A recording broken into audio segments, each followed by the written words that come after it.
Hello everyone, আজকে আমাদের ফ্ল্যাটেই একটা দাদার বিয়ে ছিল, তো আমাদের নিমন্ত্রণ ছিল। তো আজকে হচ্ছে আইবুড়ো ভাত আর ব্রেকফাস্টে দেখো খেলাম লুচি আর আলুর দম। আমাদের 4 দিন ধরেই নিমন্ত্রণ ছিল আর 4 দিন ধরেই খাওয়া দাওয়া কিন্তু দারুণ হয়েছিল। তো আমরা ওই দাদার বাড়িতে চলে যাই আর পেছনে দেখো দাদা এখন খুবই বিজি আইবুড়ো ভাত খেতে। এখন অনেক টাইম হয়ে গেছে, বাট তাও বসতে পারিনি কারণ অনেকটাই বিজি ছিল।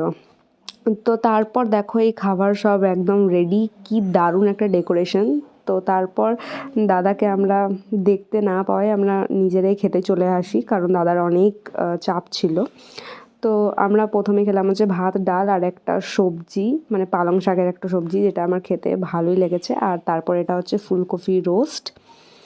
আর তারপর মাছ তো কমন, মাছটাও কিন্তু যথেষ্ট ফ্রেশ ছিল। আর লাস্টে সব থেকে আমার ফেভারিট চাটনি আর পাঁপড়, দারুণ লাগলো খেতে। আর তোমরা এই উইন্টারে কটা বিয়েবাড়ি গেলে অবশ্যই আমাকে কমেন্ট করে জানাবে।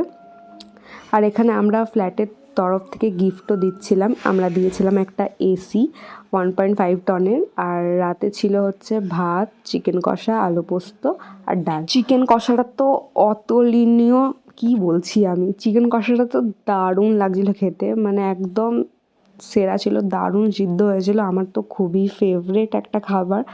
আর লাস্টে চাটনি পাঁপড় দিয়ে শেষ করলাম। তো চলো টাটা।